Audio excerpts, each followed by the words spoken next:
Japanese නැතුව Japan වලට එන්න පුළුවන් chance එකක්. 5000ක් නෙමෙයි 50000ක් නෙමෙයි ලක්ෂ 5කට ආසන්න සේවක පිටක් ජැපෑන් ගවර්න්මන්ට් එක 2027 2028 වර්ෂය වෙනකොට ජැපෑන් වලට බදවා ගැනීමට බලාපොරොත්තු වෙනවා. ඕගලන්ට මතකද මම අප්ලෝඩ් කරා මෙන්න මේ වීඩියෝ එක. අලුත් වීසා කැටගරි එකක්. ජැපෑන් ගවර්න්මන්ට් එක හා ඉමිග්‍රේෂන් එක විසින් 2027 4 වෙනි මාසේ ඉඳලා අලුත් වීසා කැටගරි එකක් හඳුන්වලා දෙනවා. මේක හඳුන්වන්නේ ESD කියලා. ESD නැත්නම් Employment Skill Development Visa කියලා තමයි මේක හඳුන්වන්නේ. සිංහලෙන් කිව්වොත් නිපුණතා සංවර්ධන වැඩසටහන හැටියට තමයි මේ වීසා එක මේගොල්ලන් හඳුන්වලා තියෙන්නේ. ESD කියලා ඔයගොල්ලන් නවතම වීසා එකක් ගැන මම ඔයගොල්ලන් හඳුන්වලා දුන්නා. මේකට views තිබ්බා 100k වෙනකන්. ඒ වගේම likes 5000කට ආසන්න ප්‍රමාණයක්. ඒ වගේම comments තිබ්බා මේකට 100කට වැඩිය. මේ වීසා එක නම තමයි ESD කියන වීසා එක. මේකට අපි ජැපනීස් වලින් කියන ඉකුසෙයි වීසා කියන. සාමාන්‍ය අපි ඉකුසෙයි කියලා තමයි ජැපනීස් වලින් කියන්නේ.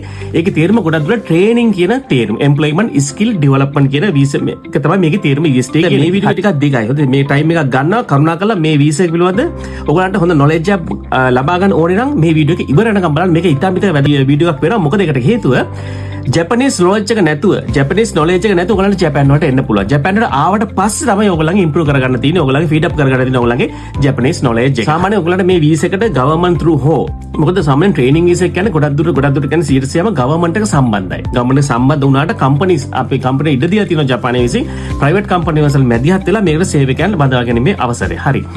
ඉතින් දැන් මේකෙන් මට විශේෂම කියන්න ඕනේ ඇත්තට මේක ඉතාම වැදගත් වීසා එකක්. මොකද මම මුලින් ඉඳලා කියන්නම් මේ කරුණු ටික මම එකට ඉස්සෙල්ලා කිව්ව ඔයගොල්ලන්ට මේ ගොඩක් කරුණු තියෙනවා මේ වීඩියෝ එක සම්බන්ධ විනාඩි කිහිපයක් යන නිසා ඔයගොල්ලන් හොඳට බලන්න. දන්නේ නැති කට්ටියට මේගොල්ලෝ ඔයගොල්ලන් යාළුවෝ අතර මේක ෂෙයා කරන්න. ඔයගොල්ලන්ගේ ප්‍රශ්න වල තිබෙන කමෙන්ට්ස් කරලා මම කොහොම හරි කමෙන්ට්ස් වල ආන්සර් කරන කමෙන්ට්ස් නම් අනිවාර්යෙන් බලන්න. කලින් වීඩියෝ එක රිප්ලයි එකක් තිබා හරි. මේකට ඒජ් ලිමිට් මුලින්ම කිව්වොත් මේකට ඒජ් ලිමිට් එකක් නැහැ. ඒක නම් 18 ප්ලස් එක සාමාන්‍ය මට ඒජ් ලිමිට් එකක් නැහැ කියලා අපි සාමාන්‍යයෙන් 50 ප්ලස් වෙනකන් වුණත් මේකට එන්න පුළුවන්. ගොඩක් දුරට මේ වීසා එක අපිට ට්‍රේනින් 2 කියලා වීසා එකක් ගැන හඳුන්වන්න පුළුවන්. අපි දන්නවනේ අවුරුද්දේ ජපාන් තිබ්බ අවුරුදු 3ක වීසා එක ට්‍රේනින් කියලා. මේ වීසකට අවුරුදු තමයි වීසක ලැබෙන්නේ. ඉතින් පළවෙනි අවුරුද්ද ජපාන් knowledge එක නැතුව ජපාන් වලට ආවට ඕගලන්ට ඊට පස්සේ වීසක රිනියු කරලා අනිවාර්යයෙන්ම N5 exam එක result එක පෙන්නන්න ඕනේ. සාමාන්‍යයෙන් පැය 360ක ප්‍රමාණයක් ඕගලන් මේකට ස්ටඩි කරලා තියෙන්න ඕනේ. N5 exam එක පාස් වෙලා තියෙන කට්ටිය ජපාන් වලට ඇවිල්ලා පැය 260ක course එකක් පෙන්නන්න ඕනේ වීසක රිනියු කරනකොට. ඉතින් ඒ වගේ පොඩ්ඩක් මේගොල්ලන්ගේ තියෙන rules. මොකද මේගොල්ලන් බලන්නේ මේ ජපාන් වල සිටිසන් PR වලට ඕගොල්ලන්ව ඉදිරියට ගෙනියන්න. මේක මාරම මේගොල්ලෝ ප්ලෑන් එකක් කරනවා ඉදිරියට සිටිසන් PR වලට ඕගොල්ලන්ට මේ මට්ටමට ගා ඕගොල්ලන්ගේ knowledge එක ඒ වගේම ඕගොල්ලන්ගේ හැකියාව ඕගොල්ලෝ ජපාන් වල රඳවා ගැනීමට තමයි මේගොල්ලන් බලන්නේ. සාමාන්‍ය මේක දැන් මේ අවුරුදු 3 ට්‍රේනින් වීස් කර මේකට මුලින් හම්බෙන්නේ. ඊළඟට මේක ඕගොල්ලන්ට එක්සෑම් ලියලා ඕගොල්ලන්ට SSW1 එක ඕගොල්ලන්ට කැටගරි zone එකට මාරු වෙන්න පුළුවන්. අපි දන්නවා සාමාන්‍ය SSW1 එකේ කැටගරිස් 16ක් 17 ප්‍රමාණයක් තියෙනවා.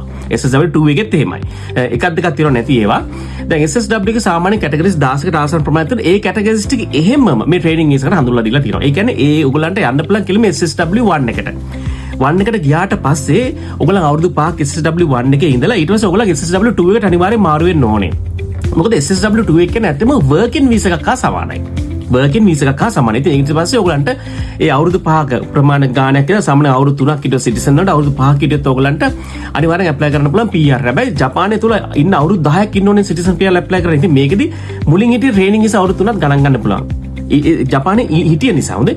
ඒ වගේම අවුරුදු 5ක් ඔයගලන් හිටියන SSW1 එකේ ඒකත් ගණන් ගන්නවා. හැබැයි මේක රැකියාව හැටියට නෙමෙයි ගණන් ගන්නේ. ජපානයේ ඕගොල්ලන් නේවාසිකව හිටියාගෙන තමයි මේක ගණන් ගන්න. හරි ඔයගොල්ලෝ ඒගොල්ලන් සංකලය කරනවා වසර 10 ජපානයේ රැඳෙලා තියෙනවා කියන එක. ඉතින් ඊට පස්සේ අන්තිමට ඔයගොල්ලෝ සිටිසන් PR ඇප්ලයි කරනකොට ඔයගොල්ලන් තියෙන දැන් තත්ත්වය මොකක්ද? ඒ කියන්නේ ඔයගොල්ලෝ සිටිසන් PR ඇප්ලයි කරනකොට ඔයගොල්ලන් දැන් තියෙන වීසා එක SSW2 වීසා එකද නැත්නම් සාමාන්‍ය වර්කින් වීසා වලට ඔයගොල්ලන් ගිහිල්ලාද? ඒ තත්ත්වය අනුව තමයි ඔයගොල්ලන්ට ඒකට ඇප්ලයි කරන්න පුළුවන් බැරිද කියලා තියෙන එකලා තියෙන. ඉතින් මතක තියාගන්න ටැක්ස් පෙන්ෂන් වගේ දේවල් අමතක කරන්න එපා ආවදා ඉඳලා. හරි ඒක හොඳට මතක තියාගන්න. ඒ වගේම දැන් මේ වීසා එක දැන් අපි දන්නවා ට්‍රේනින් වීසා එක 2027 3 වෙනි මාසේ 31 පස්සේ ට්‍රේනින් වීසා එක ඉවරයි. ඒ කියන්නේ 2027 4යි 1 ඉඳලා තමයි 4 වෙනි මාසේ 1 ගැන 4 වෙනි මාසේ තමයි මේ නවතම වීසා එක පටන් ගන්නෙ. ඉතින් මේකට ඇත්ත වශයෙන්ම කියන මම ඉස්සෙල්ලා කිව්වට ජපාන් වල ඉන්න කොට දින කාලෙදී වයි මේ ජපාන් වල ඉන්න කට්ටිය මේක කොහොමද කරන්නේ කියලා. හැබැයි මේක හරියට ගවර්න්මන්ට් එකෙන් කියලා නෑ. හැබැයි හොඳට මතක තියාගන්න දැන් SSW1 එක ට්‍රේනින් එක වගේ දේවල් ගොඩක් දුරට ලංකාවෙන්නේ ලංකාවෙන් ඒවා වෙන රටවලින් ගෙනාවේ. නමුත් කාලයක් යනකොට ජපානයේ ඇතුළත මේක හැකියාව ලැබුණා. ඉතින් ඒ වගේම මේ වීසා එකෙන් අනිවාර්යයෙන් ඔයගලන්ට හැකියාව ලැබෙනවා. ජපාන් වල ඉන්න කාලය තුල නොයෙකුත් වීසා වලින් ඔයගලන් හිටියන සමහරට ඔයගලන් ඉන්න පුළුවන් ඔයගලන් වර්කින් වර්කින් වීසා එකකින් ඉන්න පුළුවන්. ඔයගලන් ඩිපෙන්ඩ් ඉන්න පුළුවන්. ඔයගලන් ස්ටුඩන්ට් කරලා සෙමන් ගාපු යුනිවර්සිටි ගිහලා ඉන්න පුළුවන්. ඒ වගේම ඔයගලන් කට්ටියට ඔයගලන් ඇප්ලයි කිරීමේ chance එක තියෙනවා. හරි ඒ නිසා මේක ලොකු chance එකක් මේ වීසා එක.